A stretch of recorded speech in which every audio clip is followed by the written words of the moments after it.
Here we are, back again, feeling better. Spider-Man. That's like the Spider-Man I know. thing. I'm like, I didn't know we were doing the Spider-Man episode. Well, we're doing our rebirth episode, and it's almost a heroic story of sorts. Almost. As far as my kidney's concerned, it's damn heroic. Indeed. Indeed it is. You're 1 2/3 kidney, That's right, because I'm missing technically 1/3 kidney. which makes this story all the more interesting. Let's give people a little bit of a background here. So you just happen to be able to speak to bodies, right? That's important to note. Body consciousness. A medical medium of sorts. Some people would describe you as a communicator with body consciousness. I would describe you as. And higher self-consciousness and other divine aspects. Or conduit, which is something we can all do and do in varying degrees at different times. When one is sick, it is very hard to function. And so because we caught the vid back in mid-November here, this is the beginning of December as we record this, you were under the weather. And so, as you said, it's very hard to play doctor for yourself when you're sick. Yeah, And I that kind of opened up the door for a series of events that led to worsening of your situation and ultimately learning to come back to always trust the body, which is what we're going to talk about. And always taking the time to tune into the body, whether it's yourself or with assistance, because that was the game changer. That was the deal breaker, so to speak, especially because these days there is really very little lenience given to us when we are not trusting our own instincts or going to the source, so to speak, to try and really get to what's the guidance that's trying to come through. And that was where I failed multiple times in a row. And for someone like myself, who should be doing this automatically and who didn't, out of, I would say, sheer exhaustion, Desperation. I was completely it was really out of fear.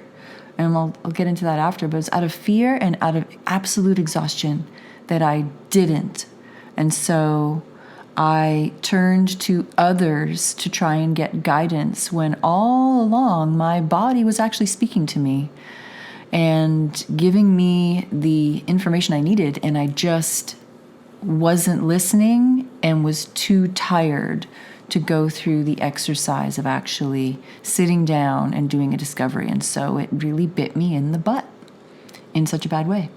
But in such a good way, too, because it was a divine reminder, really. A divine reminder. And then what came through was fascinating. So as usual, when the time is taken to actually sit down and explore what it is that the body's trying to say, what wisdom it's got to share, what guidance it's got to share, what requests it has, it's always really fun to see what comes forward, and so brilliant.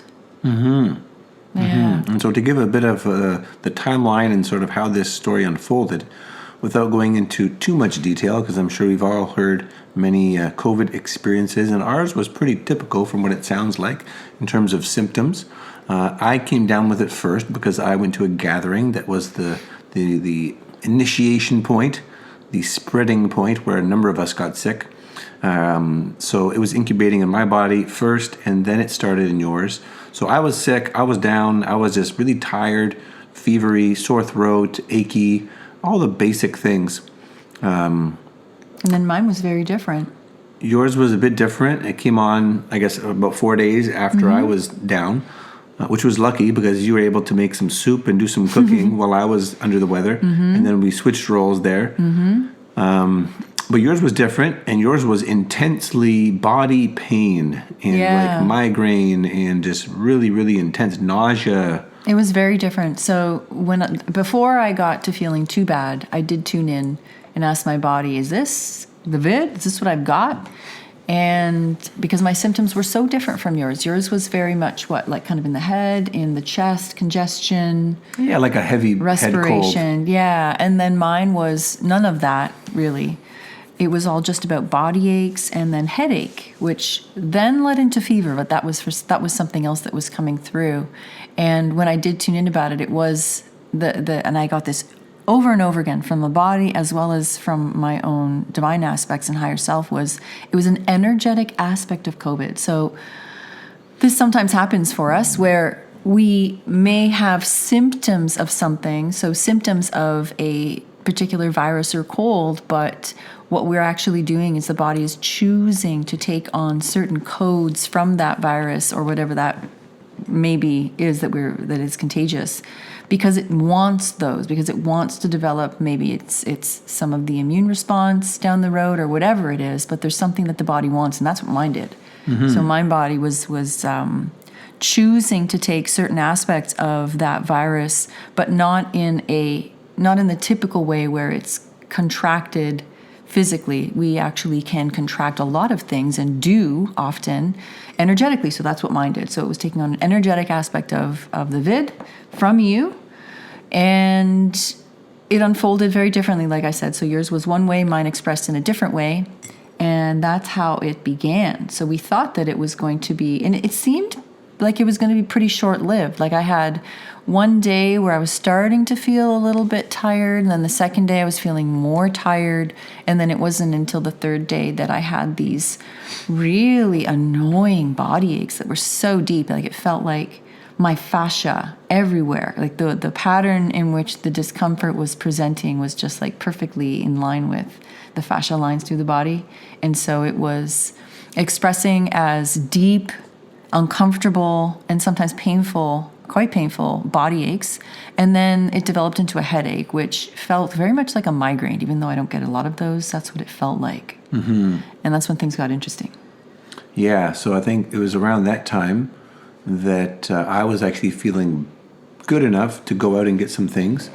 And so I went to the store and got some fresh produce and things, and lemons and whatever various stuff we needed to stock up on, bananas and lemons and apples. And a homeopathic remedy.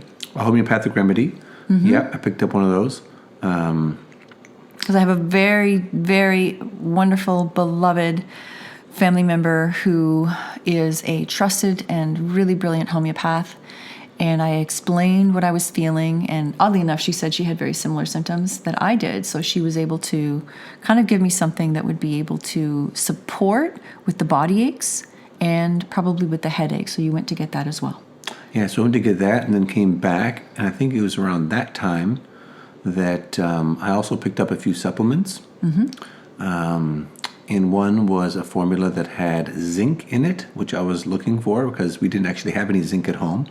And if you're listening to this, you probably know that zinc is, not only essential to stop viral replication, which is why it's being used so much for COVID protocols and general colds and flus, but it's just essential for immune system function. And if you don't eat a lot of foods with a lot of zinc in them, and you certainly haven't been eating a lot of animal foods with zinc in them, and so I thought, okay, let's just get some extra zinc in our system, and it looked like it was a good formula, So I picked that up, picked a few other things up. And it makes sense, right? You picked that up because it makes sense, which is kind of going to be an underlying theme of this call, this discussion that we're having, is it makes a lot of sense, right? Because the studies and the research shows that zinc is supportive, as you said, to immune system function. And so was the other supplement that you got, that it would be supportive for the flu. Yeah, which was a quercetin complex, right? And quercetin is a bioflavonoid that, again, is being used a lot these days and is being touted as an immune support. It's found in like the skins of citrus and in things like onions, raw onions, and lots of different foods have quercetin, but you can get it in concentrated doses as a medicine. And in what we found in your case turned out to be a poison. A poison. And so, but I was just checking off, the boxes in my nutritionist head. Okay, we need some of this, we need some of this. Because we take vitamin D quite regularly. We take vitamin C quite regularly, not massive amounts, but we take, a general stack to keep us sort of supported. So it's not like we were, completely deficient in all these things and not supplementing at all, and that's why we got sick, But it's also not the fact or the situation that, because we were supplementing, that we're just not going to get sick ever. It's not that either. No, and keeping in mind that was one thing that when tuning in, at least to my own body, it was saying it needed and wanted to have some of what was going to be this experience of COVID. So it was choosing, and that will happen. Like the body and the higher self work together. And so the body was requesting. So it found there was an orchestration that took place where you brought it home from the gathering. You developed the actual physical version of the virus. And then my body and my higher self said, okay, we want to have this experience. In hindsight, looking back, it made perfect sense because this was something that I have the experience with in myself, and as far as my higher self was concerned, needed to refine my own process of tuning in terms of making that an absolute priority and never missing it. And it's also something that I teach with the work that I do with women and the circles and the program that I offer. So it was a perfect timing-wise because everything is really turning into this focus of the body right now, especially at this time of year and also in the particular place that we're at in terms of the human evolutionary process and awakening. So it was really perfectly timed. So it was something that was chosen to take place so that I could have this experience, but not just for me, because it was also very important for you to have this experience, because it was an exercise of being willing to get out of the head and not think that we always know what's right for the body. And thinking we know everything and that we actually may know more than the body, which we learned very quickly that wasn't the case. Well, and that every body will take the same prescription, right? Sure, there's commonalities and there's certain things that are seemingly universal, but even that has exemptions, I'm sure. Oh, yeah. But everyone's got their own, unique biochemistry and needs, and it's really important to remember that. And also, one other, just aside, for our thinking around viruses, I really like what Zach Bush talks about, Dr. Zach Bush, in terms of he sees viruses as software upgrades for our microbiome and our genetics. Because if you look at the virome aspect of our microbiome, we're full of all kinds of viral DNA that's been worked into our code over the years, right? So we've been co-evolving with these organisms forever, seemingly. And so in that sense, there's really nothing to fear about them as long as you're not super malnourished and on death's door, because they really are helping us adapt to the environment and to where we're going. I just want to throw that in there. But so back to the story. So I come home thinking, okay, I'm going to be the hero. I got the supplements. I'm going to be cooking. I'll make some food, help my baby feel better. And so I want to give her the supplements right away, get that in her system. And you take some, and then very shortly after, you threw them up. Oh, yeah, within minutes, the nausea started setting in, and I was like, oh, my God, I'm feeling worse than ever. And so I started throwing up. Yeah, throwing up, and threw up quite a bit. It was all liquid at that point because all you'd been doing was drinking liquids. Because I hadn't been eating, that's right. Yeah, but so you threw up a lot of liquid, which was starting the dehydration, which is important for where this story goes. And completely unaware though. And just tried drinking more fluids after throwing up, and just threw it up again. So nothing would stay down in my stomach. Yeah, and also it seemed like every time you were asking your body, it didn't want anything for the pain, right? It didn't want necessarily you to numb the pain out right away. In the beginning, yeah. So what I did initially was I was choosing, and my body wasn't disagreeing, to just not take any painkillers, like just let the symptoms. And I was starting the homeopathics. That was really a big reason because I really, really believe in, and have always been drawn to going the energetic route towards supporting the body.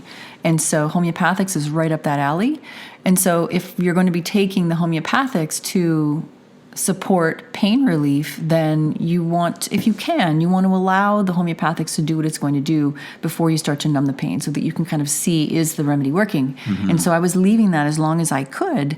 And I meant it might have been the day before, actually, that you got the homeopathic remedy. Before that, the evening. And so by that time, we kind of think I was having like a bit of a healing response. So the pain intensified, and then the migraine intensified, which is normal sometimes with a remedy. But it got to that point that you had come home with the supplements, put them in my hand and said, take these, okay. And I wasn't questioning anything. When normally anything that I would put into my body, I would do the same thing that I would do for one of our clients. It would be like, okay, let's look at this. Does the body actually want this? Does the body actually need this? Is the body working on something perhaps that this would interfere with? Yeah. And I didn't, because I was just so exhausted. I mean, the homeopathics were coming in as a green light.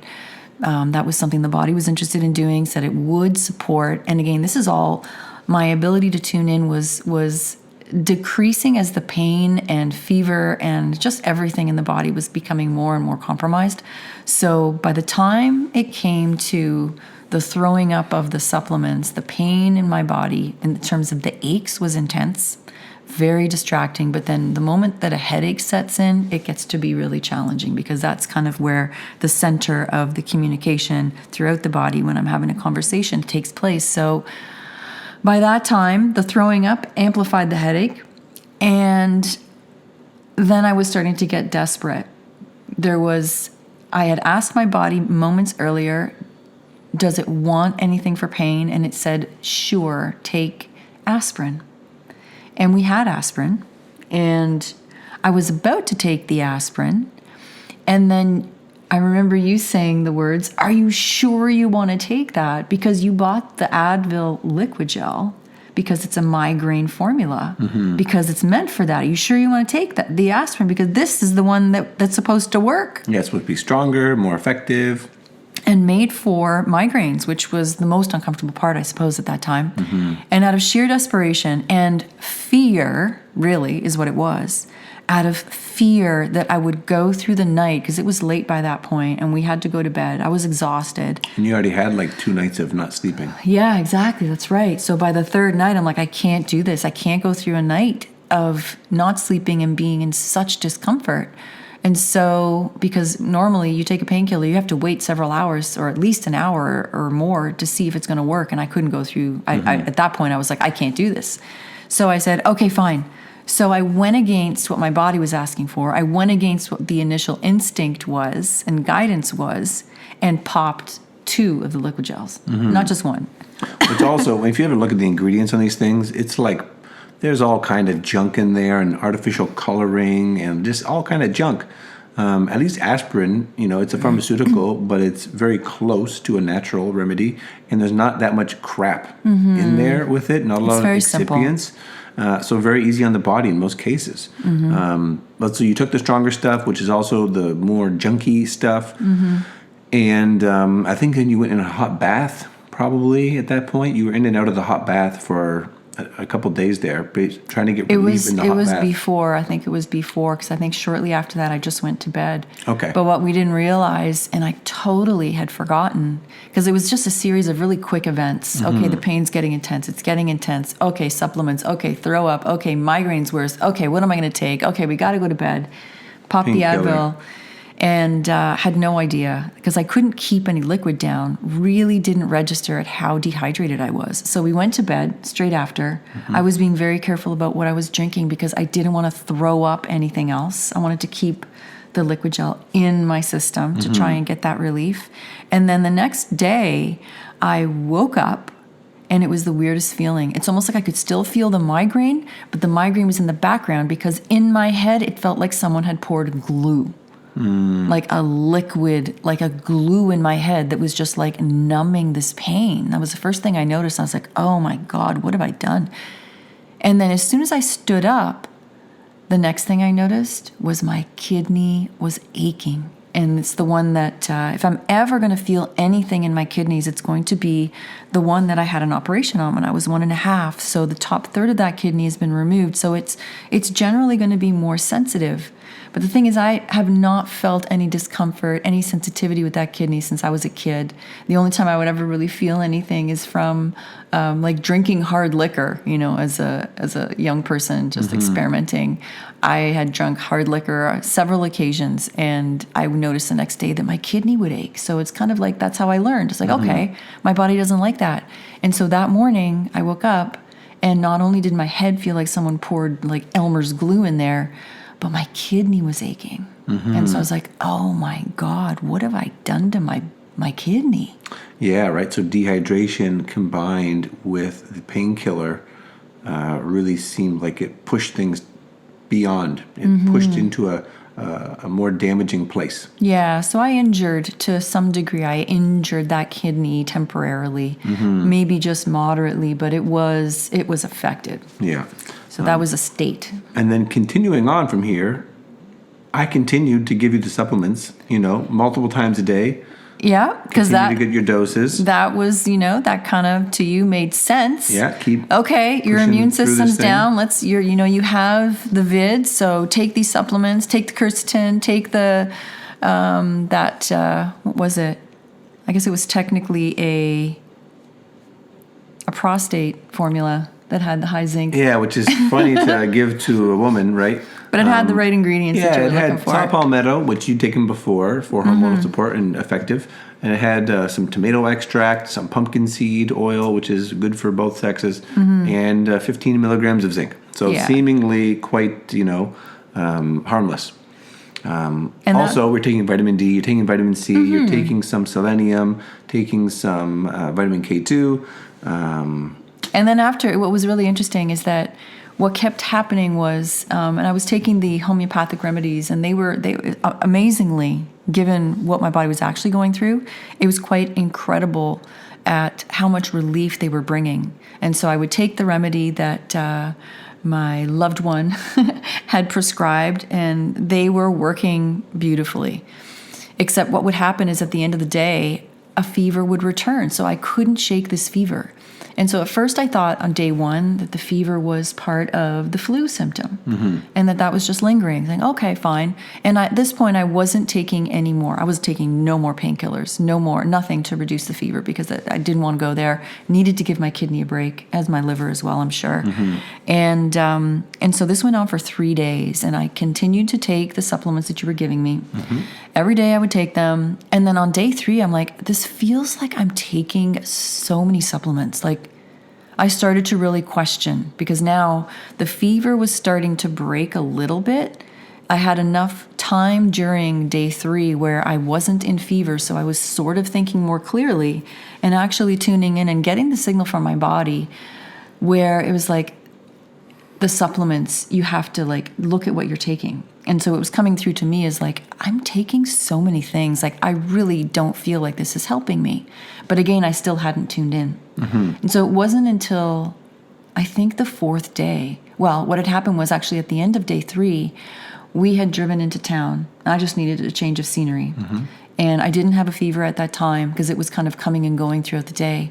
And I had called a telehealth kind of doctor support line. And he had said, I described to him what had happened. And he's like, yeah, it totally sounds like you damaged your kidney. It totally sounds like, and there's the same thing that I was getting from my family member about, potentially this could be a kidney infection, which is what I thought it was, because the fever wouldn't break. And when I was searching online, again, not asking my body, again, just amazing what with a series of events that was taking place. So everything made sense that theoretically I could have developed a kidney infection. And so with a kidney infection, the advice would be, and this is the advice that I got, is you don't consume things that contain sugar. So you'd stay away from fruits, you'd stay away from sweeteners like honey or maple syrup or anything like that, and stick to things that are acidic. So what I was doing was consuming teas that were acidic, but that would be supportive. Technically, again, things that would have been recommended in a case like this. I was drinking cranberry juice, a particular one that was for the urinary tract as well. So things that would really, really help the body if I had a kidney infection, which it sounded like I could be having one because I was feeling the discomfort. And so I was really going down that path, again, not asking my body, just reacting, like being in reactive mode, listening to other people's advice and not stopping to get my own inner wisdom.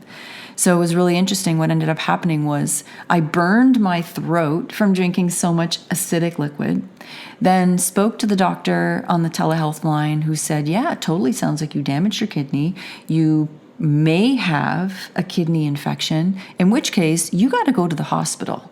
and get yourself properly tested because the fever's not breaking or the fever is coming and going. And so I think it was on the way home when I finally said, this is ridiculous. And it really finally hit me that there was a long enough period that I was not in fever where I finally realized, what have I been doing? I've been listening to everyone else's advice, people I trust and love, yes, but nobody is my own body, and nobody's able to really look inward and ask those questions and give me the accurate answers as to what to do and what's needed. So it was a really cool experience because I got to be in a position where most of us often are, where we're being reactive, we're doing the best we can, but we're really not listening. We're using our mind exclusively and going based on information, research, what other experts are saying, and not actually personalizing anything to what our own body may actually need. Yeah, and I also think at that point, in terms of food, you had been able to get down, I think, some avocado and some broth. I had picked up some bone broth and I picked up some like chicken soup or something. Yeah. And so that was giving you some support A little nutritionally. bit. Yeah, I was eating very little though. Right, a bit of electrolytes, a bit of hydration, a bit of sustenance. There was very little electrolytes going on, as we found out later, remember? Well, not enough. Certainly not enough. But that was the second part that came. And so we jump forward and you finally, we sit down together to finally go through and ask some questions. Yeah. And you get that it's not a kidney infection, but your kidney is stressed, but that's not even from the virus, it's from the supplements. Yeah, so It was very interesting. The reason I kept, and this is the thing too, the reason I put off really asking the questions of my body is because it's not just, a one question endeavor. In order to really uncover what's going on when the body's expressing symptoms, it's a real discovery process. And you need to ask the right questions and really take the time with it. So sometimes it can take an hour, sometimes it can take 2 hours, depending on what it is that you're dealing with. And so I was putting that off because my mind was just going, I don't want to put in that amount of time. And so I'll just wing it. That was the attitude. So finally, after coming home from the trip into town, speaking to the doctor online, and him telling me I had to go to the hospital, I'm like, okay. When I asked my body in that moment, it's like, no, we do not need to go to the hospital. You don't need to go and get tested. I'm like, okay, then there's a story here. My body was trying to tell me. I said, okay, so when we get home, I'm going to sit down and do a discovery and ask some questions. Can you help me? Because I didn't have the energy to just sit there and do it by myself. So I asked for your help to help me kind of keep things organized and type them into the computer and help me make sure we're getting the questions right. And we did. And so it was fascinating because there was not a kidney infection. My body was right about that, as it confirmed later. And the reason, there was a constant nausea. That was the other thing. There was fever, and then when there wasn't fever, there was a constant nausea, which was concerning. And it turned out that the nausea was not from the fever. It was not from a kidney infection. The nausea was actually from a severe electrolyte deficiency, which made complete sense because I was avoiding all of the foods and drinks that would have had electrolytes. I wasn't even drinking coconut water to try and get hydrated. Everything was acidic and nothing contained electrolytes. I was like, oh my God. I was like, okay, got it. Check. First thing I did was grab some coconut water and then we continued. And I got a list of different foods from my body that it was asking for. I'm like, okay, what would you like? What would be supportive to help get the electrolytes up? And so it gave me, strawberries, get some cucumber, drink some coconut water. So I had a whole laundry list of things that it wanted, that it thought would be supportive. And then the other part was asking, okay, so what's causing this fever? Like, why is the fever constantly sticking around? And when I looked deeper into that, my body basically said that it was a toxin. Nutritional toxin. Nutritional toxicity. And essentially that my beloved with his best intentions, was poisoning me. It's true. It's true. Medicine for me is not medicine for thee. No, and this was such a great lesson. Like the whole experience, I couldn't have customized it more perfectly for me or for you to really give us the lessons that were necessary, because the body right now, not just my body, but the body collective, the human collective of physicalities, is demanding that it takes a front seat and that it has a voice, and also demanding that we get out of our heads, that we don't let the mind try and make the decisions, try and give the advice that the body is much more qualified to give. And this goes for no matter what kind of expert you may be or you may be seeking counsel from. It's ultimately our bodies that do know best. And the experts are great for counsel, to get some suggestions. But ultimately, if it doesn't ring or resonate as go forward with the body, we are going to be getting almost, I say the word reprimanded because that's the word that's given to me right now, but we will be reminded right in the moment that this is not what the body wants. And so that's what we found out. So it was supplements. And so I asked, I said, what am I taking exactly? What is it that you've been giving me? I said, it's quercetin, it's this. And then the moment I heard, or the moment that I went through the list with you, and the two that jumped out at me were the two that I had ironically felt resistance to taking from the very beginning, probably by day 2. And that was quercetin and the zinc supplement. And I said, check, what does the label on the quercetin say? Check the label. And so you read the label, and what did it say? Was that on the label, or was that I looked it up later? I don't remember. It turned out that quercetin and high doses of quercetin can be kidney toxic. Can damage the kidney. And especially if you have an issue, a predisposition or a pre-existing kidney issue. Which is what it was. And that was the big thing, is that if it was a case where you had a kidney situation, then you want to avoid taking quercetin, which under normal circumstances, you don't know me as having a kidney condition. Normally, I don't really have a kidney condition, but in this case, in this particular week, I had a kidney condition.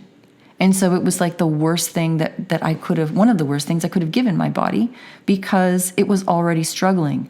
So just a series of really quick decisions, trying to make the best decision based on thinking, but not realizing that the situation within the body was actually very different. Mm-hmm.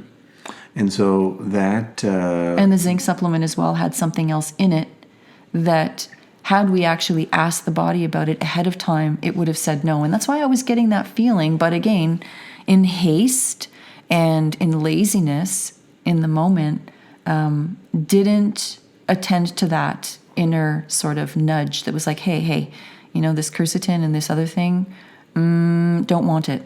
Yeah, it was the saw palmetto extract. Yeah. And both of those having... just can be detrimental when the kidney is compromised, and that's all it was. Mm-hmm. Mm-hmm. And so that provided the clarity then, which has served to get you out of that state, right? You recovered quite quickly after all that. Almost immediately. Because we got all the right foods in. We got your strawberries, we got your potatoes, bananas, kale. Oh yeah, potatoes became a big thing. Avocado, all these really nourishing, hydrating, electrolyte-rich foods that you were able to enjoy and able to be fueled by and really nourish your system, ease the burden of that toxicity, and rehydrate and electrolyte yourself, essentially, which the body obviously needs to function, right? And so that, once that happened, your symptoms started to go away very quickly, and you were sleeping better, and your energy was up. Within like the first day, the moment those electrolytes came into the house, and I was able to start consuming them, immediately I started to feel better. Immediately, the nausea went away that same day. Not instantly, but within, I'd say, about 6 hours, I guess there was enough electrolytes in the system, and then the nausea finally went away. So by day 2, there was no nausea. Which made sense because your constitution generally is very strong, right? I haven't had a flu probably since I was 16. Yeah, and so that was another thing which, looking back should have given us pause. Why is this taking so long? Why is this not resolving itself? Your system is good at resolving these things. But again, when it's being poisoned with the best of intentions, any body would be challenged in that situation. And just a comment to that, which was still so fascinating to me, is the power of homeopathics to be able to relieve the symptoms while my body was actually in the process of being poisoned. Now, also a testament to why they wouldn't continue to relieve the symptoms that I was trying to relieve, but it was able to temporarily. So thank God it didn't for any long length of time, or we wouldn't have actually looked at what was underneath it. But very fascinating to me, the power of that system. Yeah, and it really brought us full circle, right? And now we're both feeling pretty much all the way better, just a bit of fatigue maybe. We can't work out with the intensity. It's more resilient, yeah. It's more like the stamina is just coming back. Endurance. Yeah. It's like, we went on a walk outside and it's like, oh, I need a nap now, right? Or a first workout, it's like, oh, I need a nap now, right? So just needing more sleep, more rest, which makes sense. The other piece was we did do some other things, and looking back and now looking ahead, and your brother actually helped clue us into this, right? The nebulizer, we used the nebulizer to get hydrogen peroxide in the system. I know that really helped my situation. I felt it improving my symptoms very, very quickly. And it seems to be super effective for any kind of virus or infection of the respiratory tract. So that was a cool thing to bring into the toolkit. Yeah. And highly recommend people to have something like that. They're quite inexpensive. Just to have that on hand for your own holistic toolkit, your own holistic medicine kit. And then the other piece was the castor oil pack, which is an ancient remedy, which is always, I used to be much more vocal about these for folks, but your kidney wanted that and the back pain. And again, this is something that is very safe, very effective for a lot of things, let alone, supporting immunity or supporting a kidney or supporting the liver. Well, the kidney was asking for support with circulation, to bring circulation to that area because it was dehydrated for a while and it was depleted. It just needed that, like extra blood flow was going to be supportive and rejuvenating that organ. Yeah. And I should say, kudos to the gift of homeopathy from my sister-in-law, just to give some credit there, because she's a brilliant homeopath, although I'm not sure if she's really practicing because she has got so much going on, but she practices for us, which is wonderful. Oh, so, yeah. Such a gift. But that's really the story. That's the full circle, right? So what is the takeaway? Listen to the body. Brian doesn't know best. This is an ongoing lesson. If you've been following, my content and various things, I've got a real know-it-all complex, and it's not my fault. It's not my fault. I was born this way. It's in the stars. It's in my chart, actually. So it's not my fault. You chose your chart, babe. It's not my fault, but I am responsible for taking that on and working out my own issues to not need to be the know-it-all expert go-to person who derives their value from what they know and hence what they can offer people. And I had so many lessons myself. And part of it was around the food choices. About, again, because I've got my own backstory of nutrition and thinking that I would know best for my body. And what happened during this whole recovery period was my body really taking a front seat, really being almost aggressive in terms of how it was going to direct me to the choices it wanted me to make in terms of food choices. So there was a sudden insatiable hunger, sudden craving for things, and things that I normally wouldn't have. Like I couldn't believe how many potatoes I was eating. And yet there was something within the potato. I didn't bother doing an exploration. At this point, I'm just like, okay, I'm trusting what my body wanted. But so much satisfaction and satiation and nourishment was coming from eating potatoes in a whole variety of ways, just potatoes, salt, and actually grass-fed butter.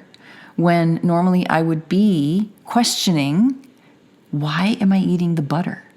Like if I'm trying to stay away from animal products, again, the mind getting in the way. Whereas there are times when we just have to listen to what the body's asking for and forget about the moral story behind things or the mental story around what we may read in a health magazine or fitness magazine or whatever it is that may say, well, you don't want to eat that. That's too many carbs in a day. Forget about it. Because the body knows what to do and the body can handle it. And the odd thing, which was also very, very cool to witness, is that, yes, I went through a period of not eating very much. And of course, my body composition started to change. I started losing some weight. But when I started eating more and I was eating some foods that I just wouldn't normally eat, and so many potatoes and butter and salt, my body composition continued to get leaner and looking and feeling healthier when I was eating things that normally both of us, based on our own, knowing of food and nutrition, would say, that doesn't make a lot of sense, right? And yet the body asked for it. I gave it to the body, and then it was responding so well. So I learned. Yeah, it's like it really, and this is kind of a pointer towards the wonders of our metabolism, right? When you give the body what it wants, and particularly when it's in this increased stress period or recovery period, it just revs that thing right up. And it's going to ask for sometimes seemingly strange things. And it's not a time to ignore. It's not a time to let your mind get carried away saying, well, you shouldn't have that. Like even coming down to philosophies like food cycles and phases during the day when you would normally eat something or you might not. Maybe in the morning you want to have fruit, and later in the afternoon is when you add more complex things. All things are off when you're in recovery mode. And being able to give yourself the flexibility to just eat whatever is required at any point, no matter what it is. If you're vegan and you're being called to eat fish, eat fish. We just can't think that we know better, and the body's going to ask for exactly what it needs. But it is a practice of discernment and learning what voice is really coming forward.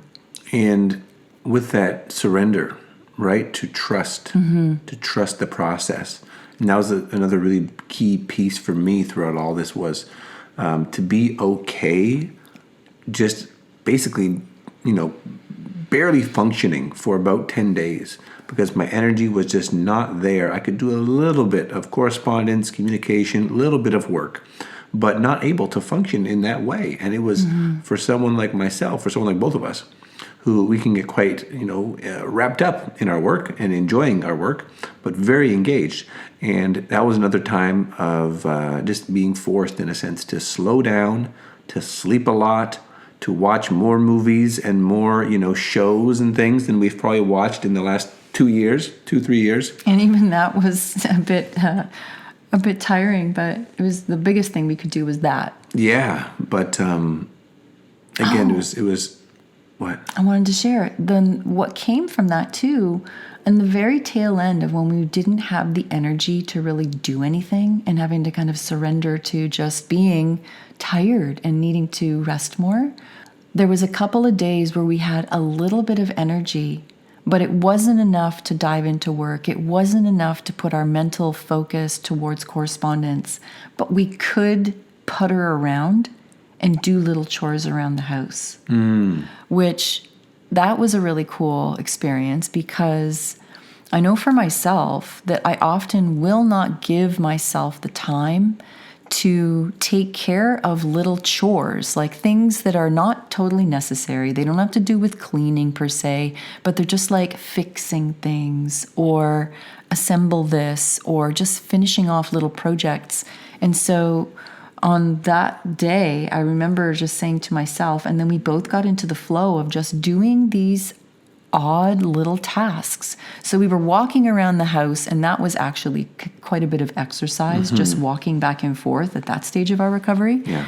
And then sitting down and doing things that almost felt crafty You remember when we were fixing the lights and I was cutting the paper template or I was drawing it and you were cutting it? It felt like we were doing crafts. And yet we were actually, well, we were in a sense.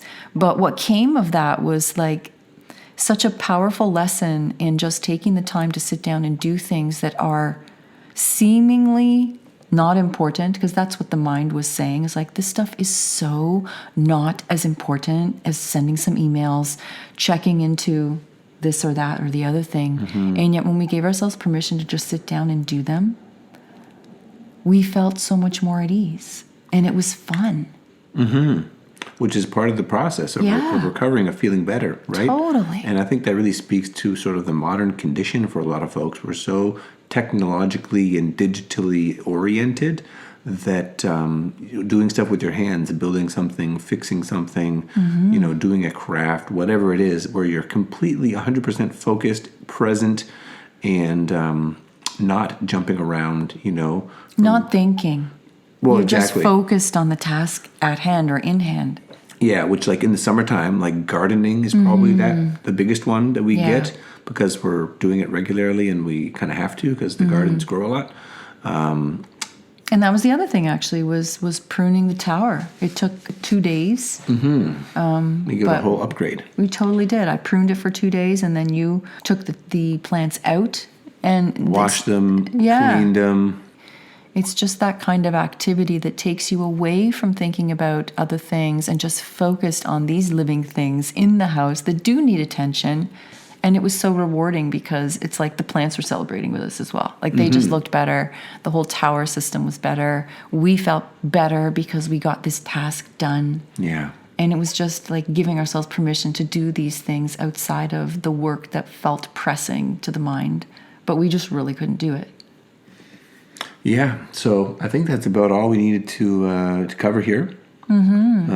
If this approach for looking at your own health and getting your own body's insight and using your own body's wisdom as the authority for driving your health decisions, if that is interesting to you, definitely reach out, because that's exactly how we approach things and how we serve our clients, and the results are better than anything that I have been able to create in my, years now of consulting and coaching in this regard. And also, if people are, this is coming out beginning of December, the world is in a kind of crazy place. It's getting crazier in some ways. And if you're stressed out, if you're kind of looking for support, I know you have a really fantastic free trial for your meditation community. And those meditations, my goodness, are life-changing. So if we can support you in either of these ways, we would love to be able to do so. And just reach out, get us on social, send a message, comment on this post, and find a way. If you want to connect, we're quite easy to contact and would be happy to hear from you, engage with you, and share whatever we can that can support you on your journey. Absolutely. And with the work that we do together, developing those customized programs, we do have a focus, not by our own choice, really. It's actually been what we have been guided to do, is to be able to support primarily men in this area. So if you're a man and you are curious about how this may be able to support you on your own health journey, definitely reach out to us, because that is the guidance that we have been given to support men at this time with this work. And as far as the meditations and other awakening programs, that does apply to both. Our clients get access to the meditation community, but there's also a women's circle and women's program that I offer on the other side. So Yeah, so we've got the nice little balance going on there. And it's really been magical to trust that process. And talking about trusting the process, seeing the evolution of our offerings and our business growing in this way and developing in this way, which was not easy, again, for my know-it-all brain. But it is what needs to be happening, and it's what Spirit is asking for from us. So that's ultimately the journey, and what I've been, and I think you as well, through the process of being sick, it really puts things in perspective and reconnects you to what's most important. And that to me is always the gift of being sick, and coming out of that and then being well again and being so grateful and excited to feel like yourself again.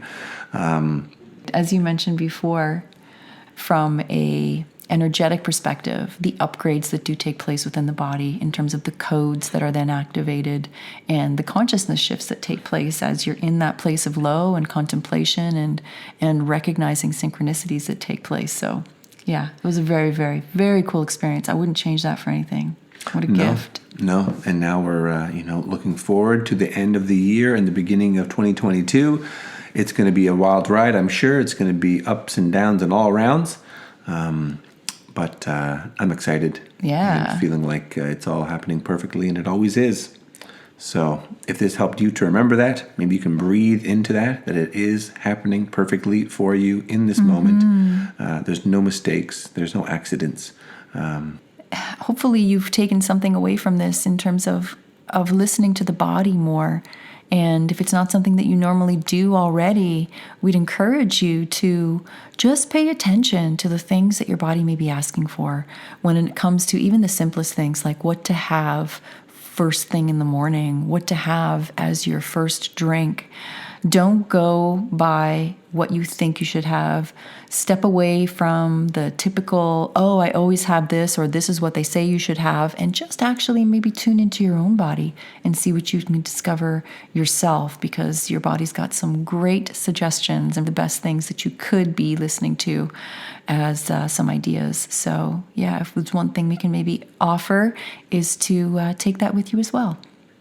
And don't be surprised if it's asking for denser, warmer things. We're, at least in the Northern Hemisphere here, we are heading into winter. And warm potatoes with butter and salt for breakfast, that's a very wintry kind of meal in my eyes. And I lived on soup and rice for every meal almost of the day for like 5 days there. And usually I would have, a smoothie or some fruit or something like that. But I didn't want it. I wanted starch. I wanted warm, liquid, warming spices. And for me, that's, a reflection of the seasons and the environment around us. The environment changes around us. The body needs to adapt or wants to adapt. It wants different supports.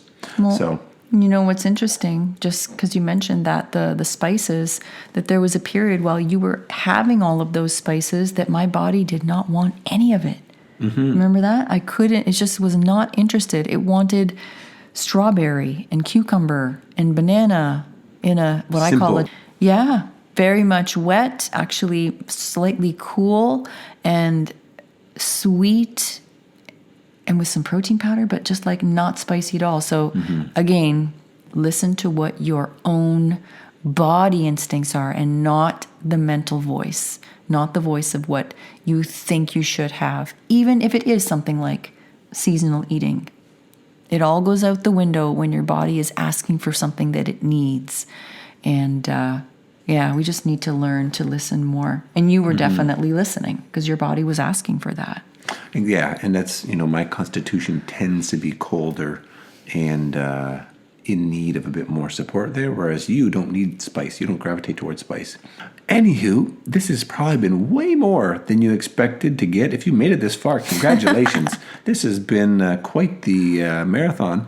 It's amazing how fast and far these go when we really get into the details, but it's important. And I've benefited from going over this again and for rehashing and going through this, and we trust you have as well. So wherever you're listening to this, let us know if you got something from this. Leave a comment, share it with a friend who might benefit. All the things are so appreciated to just get this message of moderation and trusting your body's wisdom more out into the world.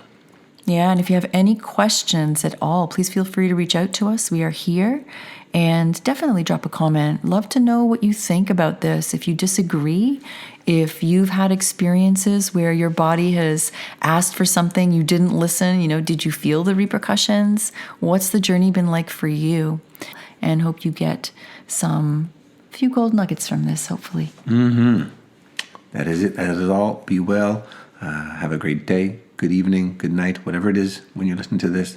And we'll catch you soon in the next one. Lots of love. Ciao.